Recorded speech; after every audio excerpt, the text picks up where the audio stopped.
जहां पे आईफोन 17 के लॉन्च की वजह से इंडिया में कुछ लोग अपनी बची हुई सालों की सेविंग जाके उस आईफोन 17 को खरीदने में लगा दिए, उसी जनरेशन के लोग नेपाल के अंदर अपनी पूरी सरकार को ही पलट के रख दिए। वहीं पे नेपाल के प्रधानमंत्री केपी शर्मा ओली को मजबूर कर दिया उनको रिजाइन देने के लिए। अब वो बात अलग है कि ये प्रोटेस्ट इतने ज़्यादा लेवल पर बढ़ गया कि प्रधानमंत्री के घर में आग लगा दी गई। वहाँ का जो पार्लियामेंट है वो भी आग की लपटों में आ गया। साथ में वहाँ के जो फाइनेंस मिनिस्टर है उनको तो रास्ते पे दौड़ा के जूतों से मारा गया प्रोटेस्टर के द्वारा। साथ में वहाँ के जो एक्स पीएम थे उनकी वाइफ का भी इंतकाल हो गया उस प्रोटेस्ट में, जब उनके घर पे आग लगा दी गई।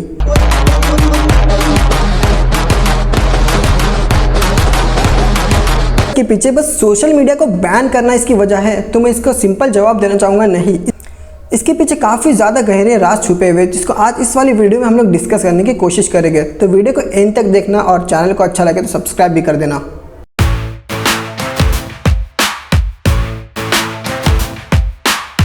ये बात है 8 सितंबर 2025 की, जिसमें काठमांडू शहर के अंदर हज़ारों लोग जमा हुए थे इस प्रोटेस्ट को करने के लिए। इस प्रोटेस्ट में लगभग 20 से 25 साल के नौजवान शामिल थे, जिसको जिंजी कहा जाता है। सबसे पहले इस प्रोटेस्ट में कुछ लोग यूनिफॉर्म में, कुछ लोग कॉलेज की यूनिफॉर्म में थे। साथ में इस प्रोटेस्ट को जो उसने ऑर्गेनाइज़ किया था वो हामी नेपाल नाम की एक ऑर्गेनाइजेशन थी।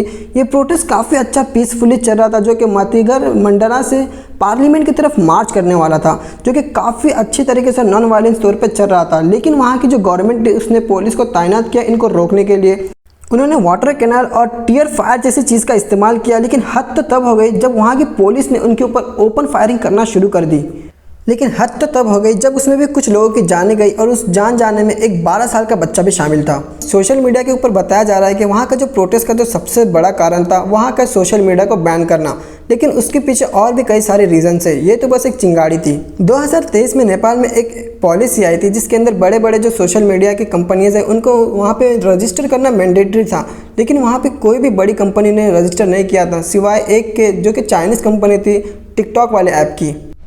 उसके बाद कोई भी बड़ी कंपनी ने उसमें रजिस्टर नहीं किया था, जिसकी वजह से वहाँ के सुप्रीम कोर्ट ने 28 अगस्त 2025 को बाकी पूरे 26 ऐप को बैन करने पे अनुमति दे दी। फेसबुक, इंस्टाग्राम, व्हाट्सएप, यूट्यूब और साथ में स्नैपचैट जैसे पूरे 26 ऐप को बैन कर दिया गया।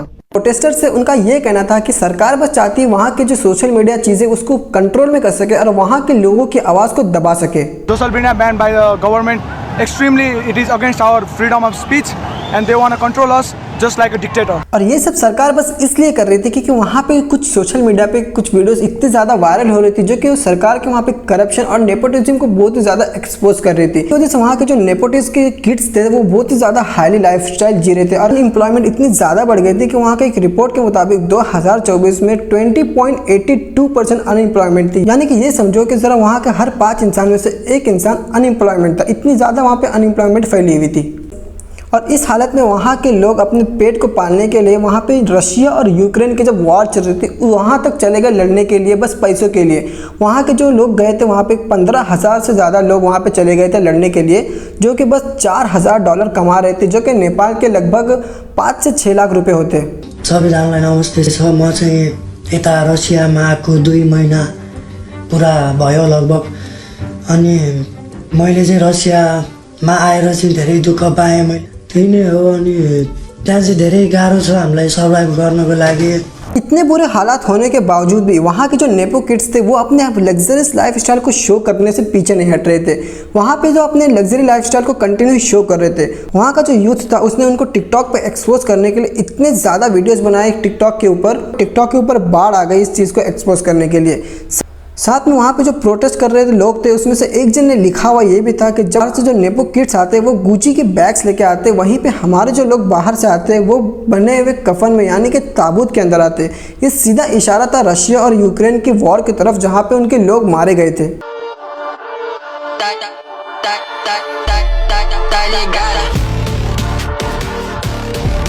यहाँ पे अब समझने वाली बात ये भी है कि समझो कि जहाँ जिस कंट्री में इतनी ज़्यादा अनएम्प्लॉयमेंट पहले ही बढ़ी हुई है, वहीं पे तुम अगर वहाँ पे सोशल मीडिया को बैन कर दो जहाँ पे कुछ लोगों का वो रोज़गार का जरिया था। क्योंकि नेपाल में देखो, नेपाल एक ऐसी जगह है जहाँ अच्छे तरीके से जानते हैं वो हिमालय के पहाड़ों की वजह से और वहाँ की खूबसूरती की वजह से। अब सोशल मीडिया के जरिए वहाँ की जो खूबसूरती लोग देखते हैं, जिसकी वजह से लोग वहाँ पे घूमने के लिए भी आते हैं। इस हालत में अगर आप सोशल मीडिया को ही बैन कर दो जिसकी वजह से वहाँ की पॉपुलैरिटी अपने आप कम हो जाए और जिन लोगों का रोजगार चलता था वहाँ पे अनएम्प्लॉयमेंट और ज़्यादा बढ़ जाए, तो इस हालत में लोगों के अंदर और ज़्यादा गुस्सा भड़क जाता है।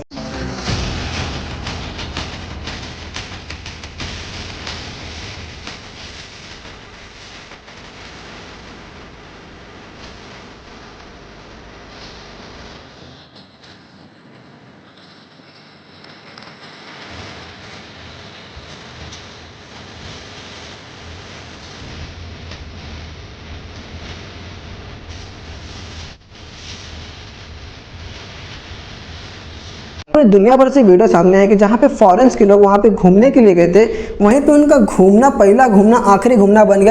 यानी कि वहाँ पे जाने के बाद उन लोगों ने जो नज़ारा देखा उसको सोशल मीडिया पे रिकॉर्ड करके डाला। ऐसी कई सारी वीडियोस नेटवर्क पे मौजूद है। I cannot believe my eyes right now. The whole of Parliament is on fire. People are dancing. None of it is left. Look at it. The whole building is burned through. People holding Nepali flags on top of the fire engines. What the fuck am I witnessing right now?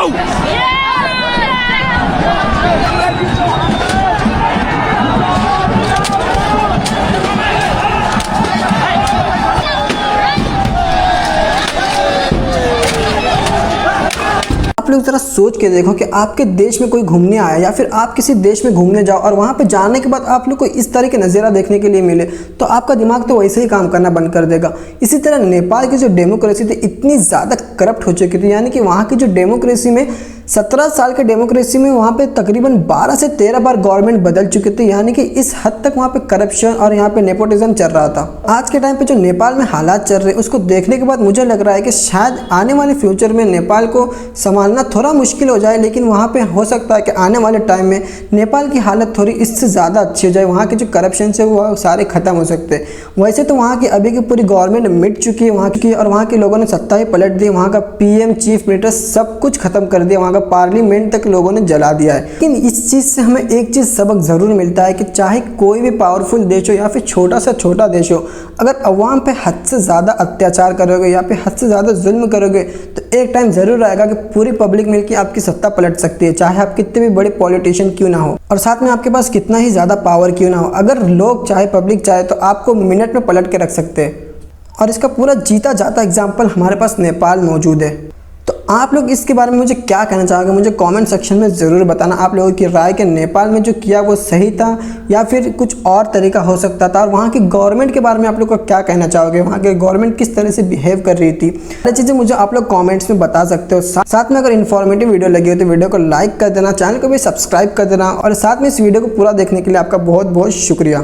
तो मिलते हैं किसी अगले video में अच्छे topic के साथ। तब तक के लिए bye bye, take care and thanks for watching.